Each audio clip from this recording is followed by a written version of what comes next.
I want to do this quick video for you today. I don't have much time to filming those videos because of my other work. As I've mentioned before, I run a business in videography, and now I have a pretty busy season filming stuff, and I've got another ambient channel which I'm trying to be consistent with at least 2 videos a week, and then I just really don't have to make videos for this channel, so I'm really struggling to make at least once a week. However, there's more things to tell you right now before we go into the track. So I've gone to my archives and I picked 10 tracks from the last 4 years that I've done, and I've combined them into a nice little 10-track album, which I'm going to self-release at some point. I just need to sort out the artwork and stuff. I've been keeping most of the tracks for other labels to be put out on vinyl, but it's very difficult and painful sometimes to deal with labels and vinyl, especially when it comes to time, because vinyl takes a lot of time, and sometimes by the track gets signed and released, it takes at least a year, sometimes 2 years, and the track itself might be already like a year or 2 year old. So eventually, by the time it comes out, it can be easily 5 to 6 years old, which I don't like that. And just to be clear, I love vinyl. I think vinyl is the best presentation of music, but in my case, it's a difficult situation. So I found that worked in the past the most is when I just self-release stuff myself. So I'm gonna do cassettes and I'm gonna do digital. I know that a lot of you who buy cassettes, you don't even listen to them. You just like to collect them as a merch, and I get that. No, but not everybody is into tapes. I personally am. I love listening to tapes, but I just found out that putting out some sort of merch works a lot better than just putting out simply digital stuff. It spreads out more, so if I can say that. So yeah, that's just watch the space, and I'm gonna definitely give you updates. And after I put my album, I'm gonna go on a very long break from making music as Aija. As much as I want to continue doing that, as I said before, I just don't really have time, and me trying to squeeze this thing between everything else that I do gives me a lot of stress, believe me, especially when you running the YouTube channel, and it's my channel is pretty small. I obviously enjoy the feedback that I'm getting, and I understand that stuff that I'm showing you beneficial to some, and I really like to continue that, but as I've mentioned before, I just don't have much time to do that, and it really gives me stress thinking of I have to put at least once a week, I have to be consistent, and just so the algorithms would not stop working in my favor. But at the same time, I'm getting tired of that stress. It's too much to cope for now, so I'm just gonna stick to my videography and my ambient, because these are right now my priorities, not even taking in consideration the fact that I also have a family and I like to hang out with my family and go on holidays and trips and stuff with that. So I just feel like I'm just doing too many things all at once, and it's too much for me. I cannot handle that anymore. And besides, if I'm trying to do more than I can, I'm not being good at anything, you know what I mean? So I really enjoy filming and making films and editing films and that kind of stuff. I really feel passionate about that. I really enjoy making ambient. That channel is growing rapidly and it's monetized, and I like the benefits of that. And I just don't have time for Aija anymore. I'm really struggling to do anything. Okay, I'm not really talking too much about that right now. So quickly about my music, the way I make my music, this one's gonna be sort of jungle-based track, but it's not really gonna be typical jungle.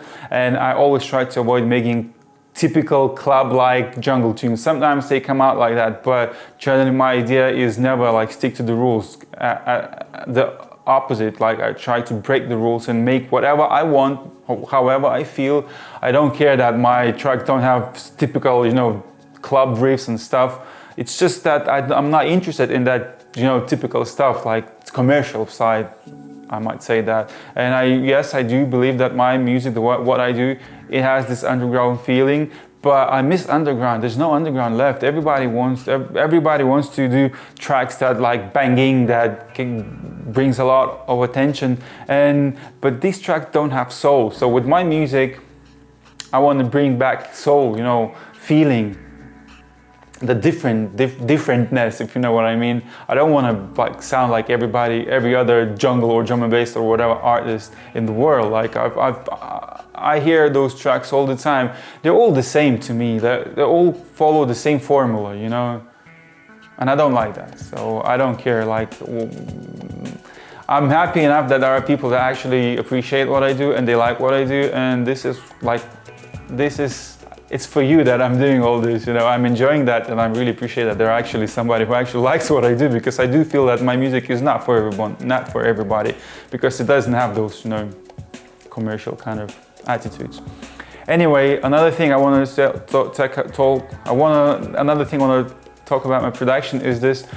Using analog hardware, especially Akai, I have very little, like I only have like just so much that I can actually use, that few sounds really to work with. But what I like to do, I like to have more like interesting arrangements. That's where my focus goes. I have fewer sounds, but to not get my track boring, I always try to change something. So every 8 bars I change the way I program my breaks, I change the notes that I play for my bass, I change the overall vibes, samples, chords, notes and stuff. So make it look like a story, like you're telling a story, you know, like a music band. You know, you only have like drums, bass, sometimes keyboard, guitar, and that's it.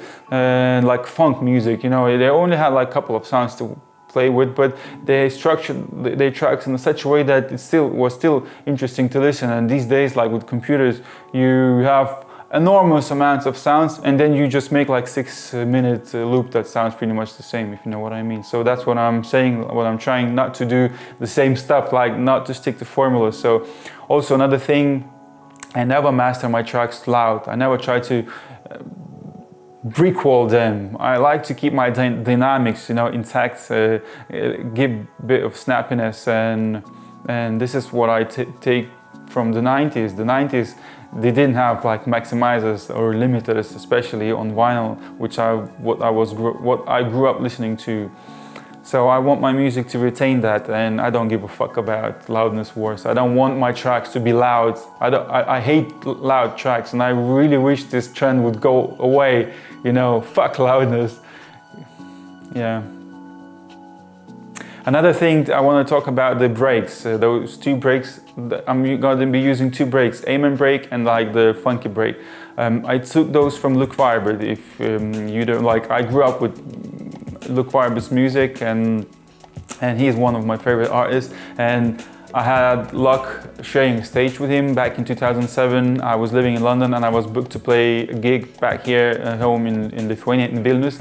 And I was doing that together with Luke Vibert. So I remember just playing my set, and he was just sitting behind me, listening to my stuff, you know, smoking his spliffs like he always does, and enjoying my music. And afterwards we hang out a little bit, we talked about stuff. He told me stories about Apex Twin and Square Pusher. These are other 2 artists that I really love. But anyway, so during the pandemic, Luke Vibert released 2 sample packs of breaks, and I bought them. They were out for a limited time only, and then they were taken down. So I managed to buy them both, and these were just breaks, mostly 70 to 140 BPM. And we all know that when you take a funky break, you speed it up, and you get some really nice drum and bass sounding break. So let's jump onto the track now. Amen chops.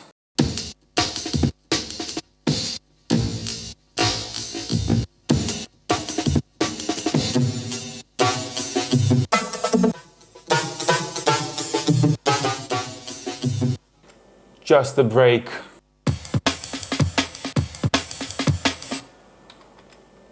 .808 bass.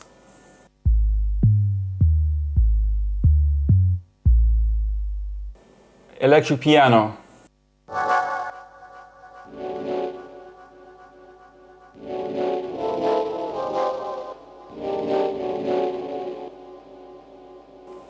Sequenced situation.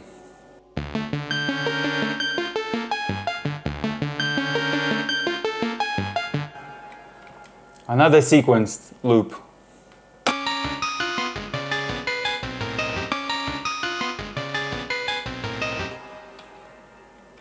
I've got this melody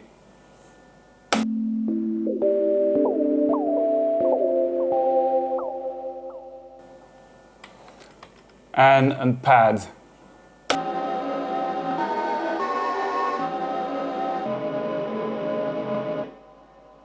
And I'm also using Korg sound bank just to add some melodies as well. So everything is going from the Akai 8 separate outputs into the mixing desk for mixing. Also channel 1 and 2, these ones, they have this compressor on the insert, so to compress the aiming brake, and the side compresses the funky brake. So that's it, just listen to the track.